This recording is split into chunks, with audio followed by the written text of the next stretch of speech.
Good afternoon students, have a nice day.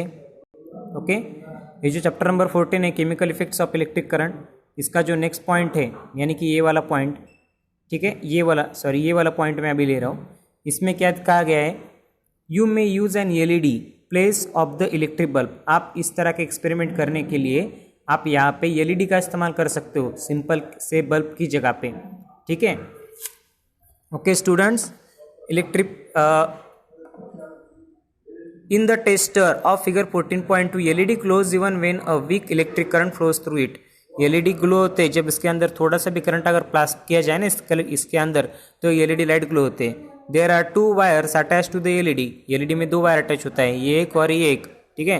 One lead is slightly longer than the other. और एक जो lead होती है ना, ये एक तरह से एक लीड ये लंबी होती है दूसरे से।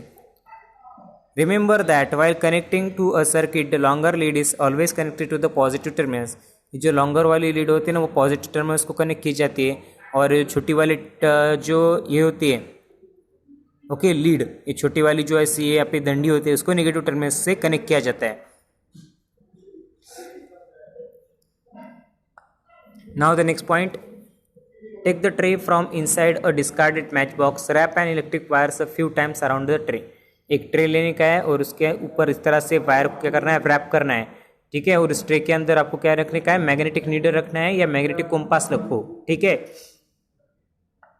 और ये आपको वायर क्या करना है, ये पॉजिटिव टर्मिनल्स और ये निगेटिव टर्मिनल्स, इस तरह से आप 2 या 3 भी सेल्स ले सकते हो, ठीक है। और ये जो वायर का ये एंड है ना आपको फ्री छोड़ना है स्टूडेंट्स, ओके।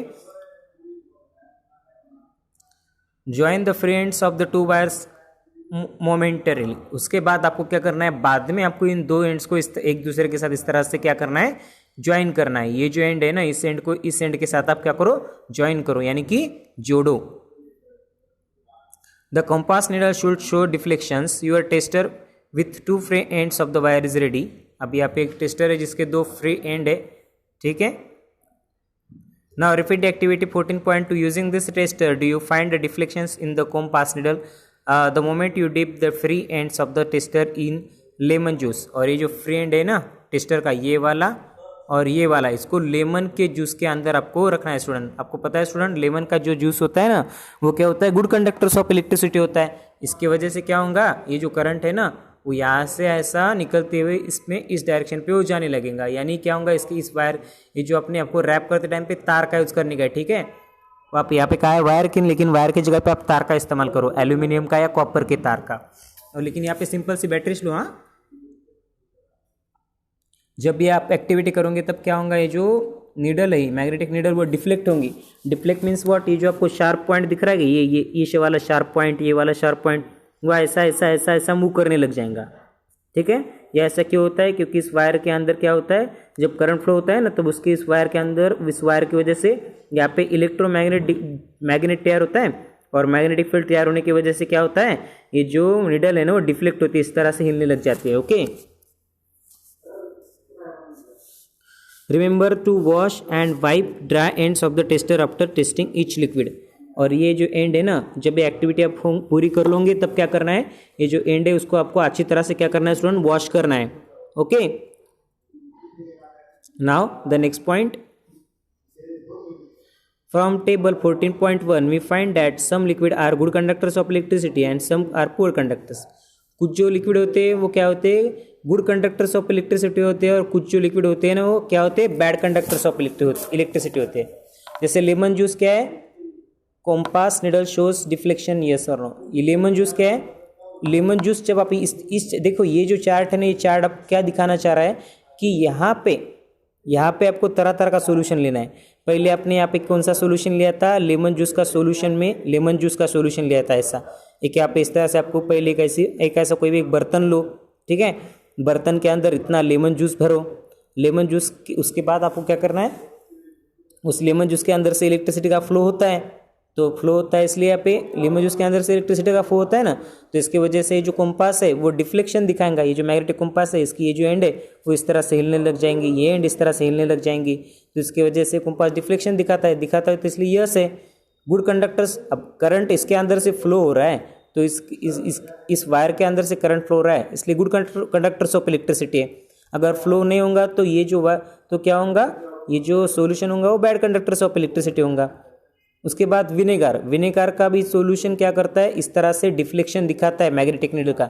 डिफ्लेक्शन का अर्थ होता है ये जो यहाँ पे सुई दिख रहे हैं ना, ये ब्लैक कलर की जिसके ऊपर ये उंगली घूम रही है वो हिलती है। ये जो सुई है ना वो इस तरह से टूटती नहीं, उसके अंदर जैसा ऐसा ऐसा ऐसा हिलती है।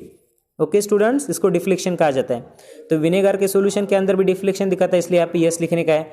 Good conductors of electricity vinegar भी, इसलिए यहाँ पे गुड कंडक्टर्स लिखने का है। टैप वाटर क्या है, टैप वाटर के अंदर भी डिफ्लेक्शन हो रहा है, इसलिए यस लिखने का है यहाँ पे। और यहाँ पे गुड कंडक्टर्स ऑफ इलेक्ट्रिसिटी लिखने का है। वेजिटेबल ऑयल, जहाँ पे अगर यस डिफ्लेक्ट करेंगे तो यस लिखो, नहीं डिफ्लेक्ट करेंगे तो नो लिखो। अगर डिफ्लेक्ट नहीं कर रहा है तो यहाँ पे आपको बैड कंडक्टर ऑफ इलेक्ट्रिसिटी लिखना है। दूसरा है मिल्क, तीसरा है हनी। तो हनी अगर समझो, हनी के अंदर समझो डिफ्लेक्शन ऑफ निडल हो रहा है तो यस लिखने का, अगर नहीं हो रहा है तो नो लिखने का यहाँ पे इस बॉक्स में, ठीक है। और यहाँ पे क्या लिखना है, bad conductors of electricity. Okay,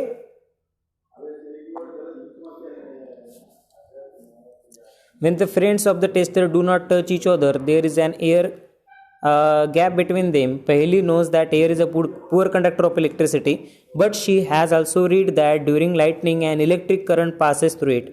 She wonders if air is indeed a poor conductor under all conditions. This makes Bujo ask whether other materials classified as poor conductor also allows electricity to pass under certain condition. ये बहुत ही important point यहाँ पे है students. Okay, यहाँ पे क्या कहा गया है कि यहाँ पे जो फ्री एंड है, ठीक है, ये यहाँ पे फ्री एंड है, ये फ्री एंड के अंदर तो एयर है, यहाँ पे इस जगह पे तो एयर है, फिर एयर के अंदर से इलेक्ट्रिसिटी पास नहीं होती क्या इन दो पॉइंट के बीच में? स्टूडेंट उसका आंसर है नहीं, ठीक है। लेकिन फिर ये ठीक है, इसके अंदर से फिर इलेक्ट्रिसिटी पास नहीं होती इस पार्ट के अंदर से। फिर जो लाइटनिंग है, बिजली, वो कैसे क्या स्काई के अंदर से, स्काई से ज़मीन की तरफ आती है, क्योंकि स्काई और ज़मीन के बीच में एयर है। फिर एयर के अंदर से इलेक्ट्रिसिटी पास नहीं होती तो बिजली कैसे क्या पास होनी, वो भी नहीं पास नहीं होने को होना था। ऐसा ये क्वेश्चन किसने पूछा है, ये यहाँ पे ये बच्चे ऐसा सोच रहे, बुजो और पहेली, ठीक है। तो और बुजो ने एक और सवाल पूछा बुजो ask whether other metals classified as poor conductors.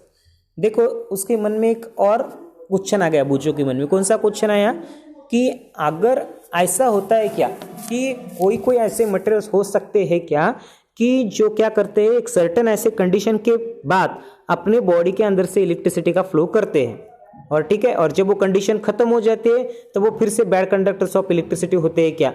ऐसा होता है क्या? ऐसा कौन पूछ रहा है? बुजो पूछ रहा है, ठीक है। यानी एक स्पेसिफिक ऐसे कंडीशन में, एक स्पेसिफिक ऐसी स्थिति में कुछ सब्सटेंस क्या करते हैं, इलेक्ट्रिसिटी को पास करते हैं, और वो जैसे वो कंडीशन एंड हो जाते हैं, जैसे वो स्थिति खत्म हो जाती है, उसके बाद वो जो सब्सटेंसेस है वो अपने अंदर से इलेक्ट्रिसिटी का जो फ्लो इसको बंद करते हैं। ऐसा सच में होता है क्या?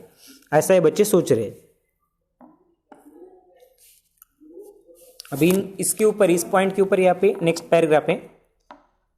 Actually, under certain conditions, most materials can conduct.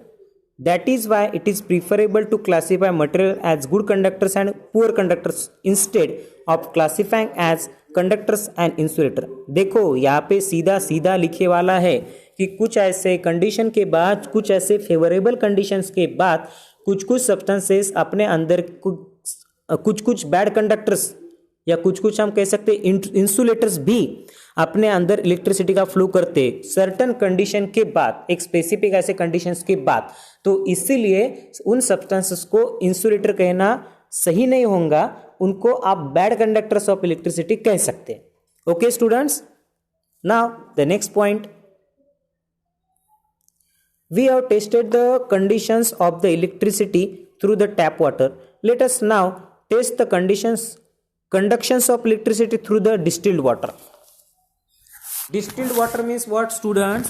देखो लेबोरेटरी के अंदर पानी बनाया जाता है, ठीक है, लेबोरेटरी के अंदर पानी बनाया जाता है, और ये जो पानी लेबोरेटरी में बनता है ना, वो किस तरह से बनाया जाता है? सिंपल सा ऐसा वाटर लिया जाता है, उसको उबाला जाता है। उबालने के बाद जो वाटर वेपर तैयार होते हैं ना, उस वाटर वेपर को क्या किया जाता है, एक बर्तन में कलेक्ट किया जाता है, और वाटर वेपर को क्या होता है, एक बर्तन में कलेक्ट किया जाता है, और उसके बाद उस वेपर से क्या होता है, वाटर के ड्रॉपलेट्स कलेक्ट किए जाते हैं, ओके स्टूडेंट्स, और उस ड्रॉप वाटर के ड्रॉपलेट्स को क्या कहा जाता है, डिस्टिल्ड वाटर कहा जाता है। तो ये जो डिस्टिल्ड वाटर होता है वो बैड कंडक्टर्स ऑफ इलेक्ट्रिसिटी होता है, क्योंकि सिंपल सी बात है वो प्योर वाटर होता है। और ये जो टैप वाटर, नल का पानी होता है, ये क्या होता है, ये गुड कंडक्टर्स ऑफ इलेक्ट्रिसिटी होता है, क्योंकि इसके अंदर मिनरल्स होते हैं, minerals carry electricity. Okay students, ठीक है। ये आप में से किसी ने मुझे सवाल पूछा था मीटिंग में, मैंने उसका जवाब आपको दे दिया है। ओके, यानी कंडीशन चेंज हो गई, ठीक है। पहले हमने टैप वाटर लिया था, बाद में क्या हुआ, मैंने डिस्टिल्ड वाटर लिया, इसका मतलब कंडीशन चेंज है। मिनरल्स की वजह से क्या हुआ, जब पानी के अंदर मिनरल्स आ जाते हैं तब एक स्पेसिफिक ऐसी कंडीशंस आ जाती है जिस कंडीशंस की वजह से उस पानी के अंदर से इलेक्ट्रिसिटी का फ्लो होता है स्टूडेंट्स। ओके, और इसीलिए उस जो पानी होता है ना, वो क्या होता है, गुड कंडक्टर्स ऑफ इलेक्ट्रिसिटी बन जाता है। ओके, आपको फिर भी कोई प्रॉब्लम है तो आप मुझसे पूछ सकते हो। Now the next point, take about 2 teaspoon of distilled water in a clean and dry plastic और a rubber cap of bottle. ठीक है, एक इस तरह से रबर की आपको कैप लेने की है, ये इस तरह से, ठीक है। उसके अंदर आपको डिस्टिल्ड वाटर, यानी जो लेबोरेटरी के अंदर जो वाटर होता है ना, ओके, लेबोरेटरी के अंदर जो वाटर होता है ना, वो आपको इसका अंदर रखना है। और उसके बाद आपको क्या करना है, इसके अंदर जो इलेक्ट्रिसिटी का फ्लो है ना, वो होता है कि नहीं, इस सर्किट के अंदर इलेक्ट्रिसिटी का फ्लो होता है कि नहीं, ये ऑब्जर्व करना है। ओके स्टूडेंट्स, नाउ अब इसके आगे वाला जो पार्ट है मैं नेक्स्ट वीडियो में बताऊंगा आपको। Okay students, now bye students.